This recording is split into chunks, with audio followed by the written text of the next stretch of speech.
આ પવિત્ર સ્થળ ભૂમિ પર જે બંદર પડી સ્થળે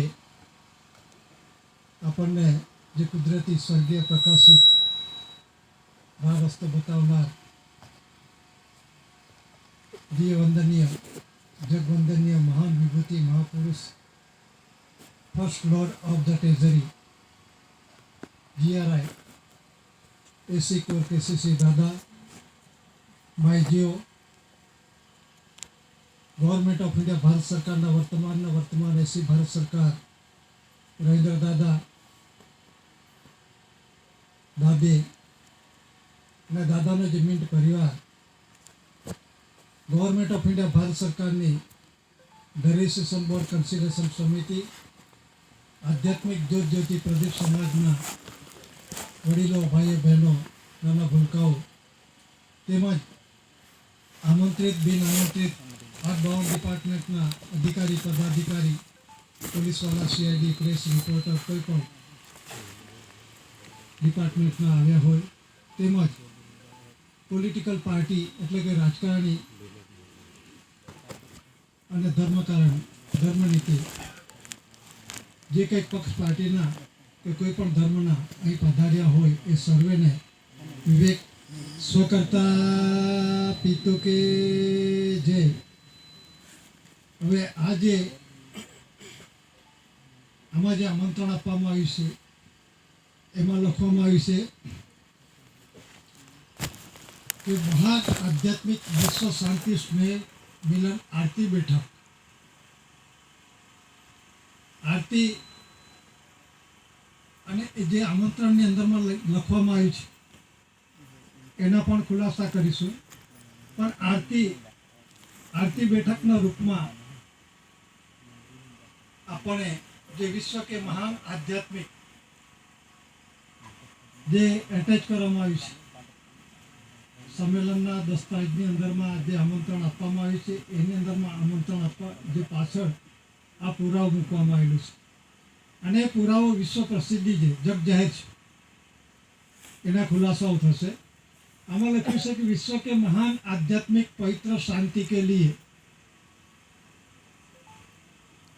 आध्यात्मिक विश्व करंसी कोड आधारे आध्यात्मिक कोड विश्व के એટલે કે વિશ્વની અંદરમાં જે greatest holy spirituality spiritual peace peaceable treaty of world peace અંગ્રેજીમાં કહેવાય છે. ગ્રેટેસ્ટ એટલે મહાનમાં મહાન, આધ્યાત્મિક એટલે કે આદિ અનાદિકાળનો જે આત્માનું જ્ઞાન છે, જે પુરાણ કાળનો જે આપણે ભૂલ્યા હતા, જે રાહ રસ્તો જે કુદરતી એ સ્વર્ગીય પ્રકાશિત રાહ રસ્તો આપણે ભૂલ્યા હતા અને આપણે જેના તેના વાડાની અંદરમાં અને જે તે માર્ગે આપણે દોરવાયા અને એ બાબતની અંદરમાં આપણા વડીલો જે આપણા બાપને ઘરેથી આવ્યા છે કે જે પોતે પોતાની આસ્થામાં રાખે છે, મનમાં છે દરેકને કોઈ બાપને ઘરેથી આવ્યા, કોઈ ભગવાનને ઘરેથી આવ્યા, દરેકને પોતપોતાને મનને હોય છે. તો આ જે બંધારણ છે આપણે બાપને ઘરેથી આવ્યા, તો બાપને ઘરેથી આવ્યા અને શા માટે આવ્યા અને આ ધરતી પર આવી આ વિશ્વ એક બગીચો છે, આ વિશ્વ બગીચાની અંદરમાં ધરતી પર આવી આપણે આપણું જીવન કેવી રીતે જીવન જીવવું જોઈએ. તો એ માટે વિશ્વ જગતની અંદરમાં જે first lord of the treasury GRI કહેવામાં આવે છે દાદાને, દિવ્ય વંદનીય જગવંદનીય મહાન વિભૂતિ મહાપુરુષ કહેવામાં આવે છે. એનો જ અર્થ થાય છે દિવ્ય વંદનીય એટલે કે આખા સૃષ્ટિની અંદરમાં જેને નજર છે અને દુનિયા એને વંદન કરે છે, નમન કરે છે, એને પ્રણામ કરે છે, એને વિવેક કરે છે. જગવંદનીય એટલે જગવંદન કરે છે. મહાન વિભૂતિ, આજે મહાન વિભૂતિ એટલે ગ્રેટેસ્ટમાં ગ્રેટેસ્ટ એટલે કે એના જેવું વિશ્વની અંદરમાં કોઈ થયો નથી ને એના પછી કોઈ થવાનું નથી. આ દાદાએ ફક્ત બોર્ડમાં લખીને ચિત્રી મૂકી દીધું એવું નથી. આ 64 ધરી રાષ્ટ્ર એટલે વિશ્વના 64 દેશોના, જેવી રીતે ભારત છે, પાકિસ્તાન છે, રશિયા છે, અમેરિકા છે, ચીન, જાપાન, જર્મની, ઓસ્ટ્રેલિયા, જે તે દેશો છે એ દેશોના રાજદૂત, પ્રતિનિધિ, એલચી જે કહેવામાં આવે, જે હોશિયાર હોય, જાણકાર હોય, એ દેશના પ્રતિનિધિ એકત્રિત થયા અને કેટલા 142 ડેલિગેટ્સ, પ્રતિનિધિ, રાજદૂત, એલચી ગણાય કે દેશની અંદરમાં એનો જાણકારી, બુદ્ધિમાન અને એ પ્રમાણે એનો અભ્યાસ હોય અને એ પ્રમાણે એને સિલેક્ટ કરીને દેશની અંદરમાંથી 1 જણો 2 જણા એવી રીતે આખા દેશની અંદરમાં, વિશ્વની અંદરમાં, વિશ્વના દેશોના 64 દેશોના 142 ડેલિગેટ્સ એટલે કે રાજદૂત, પ્રતિનિધિ, એલચી ત્યાં એકત્રિત થાય વિશ્વમાં. ક્યાં? લંડનની અંદરમાં. જે લંડનની અંદરમાં એટલે આખા વિશ્વનો જ મેઇન ગણાય. અને વિશ્વ શાંતિ માટે ઠરાવ થયા અને ઠરાવની અંદરમાં દાદાને જે તે તારીખો આપવામાં આવી છે. નો બેકસેટ 64 ધરી રાષ્ટ્ર, 142 ડેલિગેટ્સ, રાજદૂત, પ્રતિનિધિ, એલચી, એમને શું જાહેર કર્યું? નો બેકસેટ ગવર્મેન્ટ ઓફ ઇન્ડિયા, ભારત સરકાર. આ વિશ્વ ડિક્લેરેશન થયું છે. આ બોમ્બેથી કે દિલ્હીથી આ પ્રસારિત નથી થતું. આ ફક્ત એને અમલ કરવાનો છે, એનાથી વરિષ્ઠ કોઈ નથી. જે ડિક્લેરેશન યુનાઇટેડ નેશન ઓર્ગેનાઇઝેશન યુનિયનની અંદરમાં જે ડિક્લેરેશન કરવામાં આવી છે, પ્રસિદ્ધિ કરવામાં આવી છે, જગજાહેર કરવામાં આવી છે, વિશ્વ એને અનુમોદન કર્યું છે, સહમતિ આપી છે, તો એ પ્રમાણે 961 એસી કોર કેસરી દાદાને ગવર્મેન્ટ ઓફ ઇન્ડિયા, ભારત સરકાર, ઓનર ઓફ ઇન્ડિયા એ પ્રમાણે ડિક્લેરેશન થયું. દરેકના મનમાં હશે કે તાલુકા, જિલ્લા લેવલ પર, સ્ટેટ લેવલ પર, દેશ લેવલ પર જે કંઈક અધિકારી પદાધિકારીઓ છે અને સ્ટેટ લેવલ પર જે કંઈક ચૂંટાઈને બને છે, જે સરકાર માને છે, મનાવે છે, અને દેશ લેવલ પર જે ઇલેક્શન સિલેક્શન થકી જે પોતે સરકાર માને છે, મનાવે છે, પણ એનો અર્થઘટન સમજો. કહેવાનો મતલબ છે અંગ્રેજ ક્યારે હતો? 1947 પહેલા. 15મી ઓગસ્ટ 1947 ના દિવસે અંગ્રેજના 90 વર્ષના પટ્ટા પૂરા થયા અને એ નીકળી ગયો. દેશ છોડીને ચાલે જવું પડ્યું. એટલે 1848 બંધારણની અંદર 90 વર્ષના પટ્ટે આ દેશ મુકાયેલો હતો. એ 90 વર્ષના પટ્ટે અંગ્રેજનો સમય પૂરો થયો. 15મી ઓગસ્ટ 1947 ના દિવસે 90 વર્ષના પટ્ટે પૂરા થઈ ગયા, નીકળી જવું પડ્યું. એટલે એનું જે શાસન, અધિપત્ય જે હતું એનું નષ્ટ થઈ ગયું. એ જ પ્રમાણે હવે પછીનું જે બંધારણની અંદરમાં થયું છે. અને ઘણા કહે છે આ કરાર કોને કર્યા? તો લખનારો કોણ છે? લખનારો એફજી એન્ડરસન છે.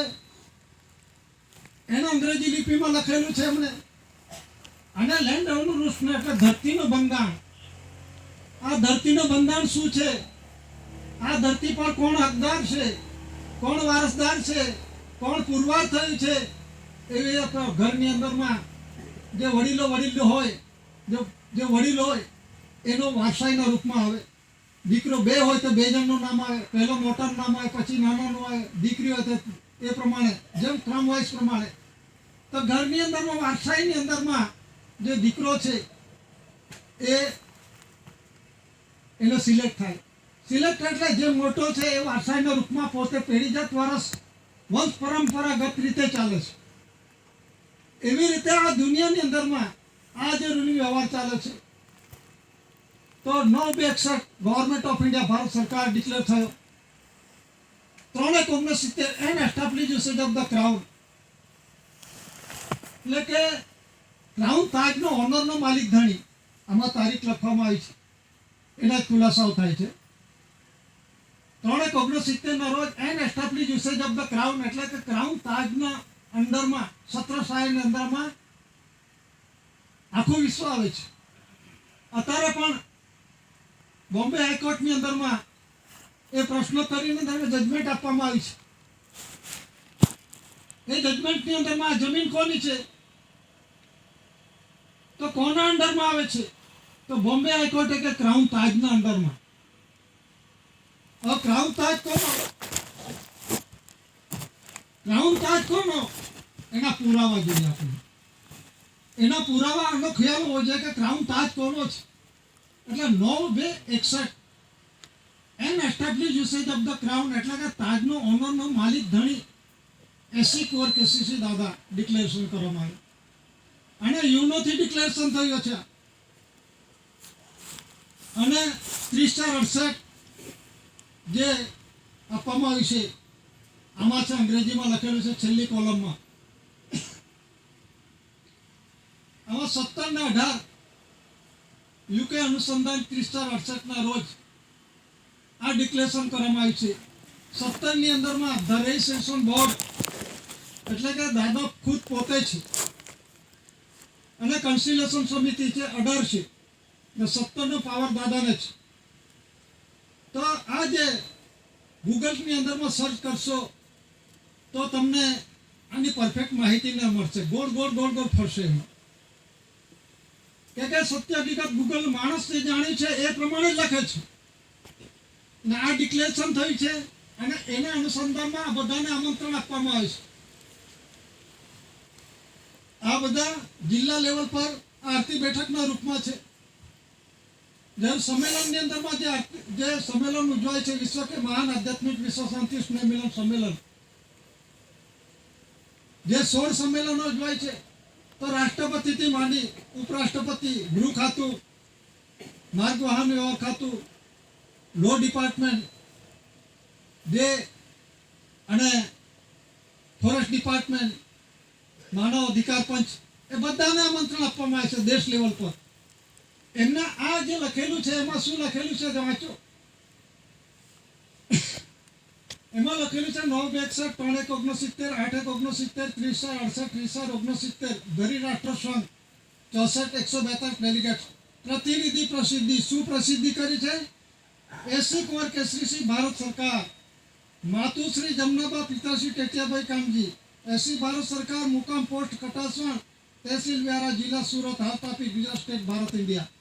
આ પ્રસિદ્ધિ છે અને આ દસ્તાવેજની અંદરમાં એ પ્રમાણે આ આરતી બેઠકના રૂપમાં આ જિલ્લાથી તાલુકા લેવલ પર અને ગામના સરપંચ જે છે અને તલાટી કમ મંત્રી આ બધાને આમંત્રણ આપવામાં આવે છે. એમાં સ્પષ્ટ લખેલું છે. તો આ લખેલું છે અને આ વર્ષો કેટલા 34 થી 35 વર્ષથી આ વિશ્વ કે મહાન આધ્યાત્મિક વિશ્વ શાંતિ સ્નેહ મિલન સંમેલન ચાલુ છે ને હિન્દી લિપિમાં લખેલું છે. ભારત સરકાર કોણ છે આ દરેકને આ જે ગવર્મેન્ટ ઓફ ઇન્ડિયા ભારત સરકારની ટ્રેઝરીની અંદરમાંથી મળતા નોન જ્યુડિશિયલ દસ્તાવેજની અંદરમાં આમંત્રણ આપવામાં આવે છે. નથી કે સાદા કાગળ પર. આ બંધારણ થકી બનેલા દસ્તાવેજી છે અને એની અંદરમાં કોઈ પણ પ્રકારની ખોટી માહિતી આપી શકાતી નથી. સાચી માહિતી લખાય છે અને ખોટી માહિતી લખાય તો એના પર કાર્ય થઈ શકે, જેલ, સજા બધું જ થઈ શકે છે. તો આ જે 34 થી 35 વર્ષથી વિશ્વ કે મહાન આધ્યાત્મિક વિશ્વ શાંતિ સ્નેહ મિલન સંમેલનની ઉજવણી થાય છે. આમાં સ્પષ્ટ લખવા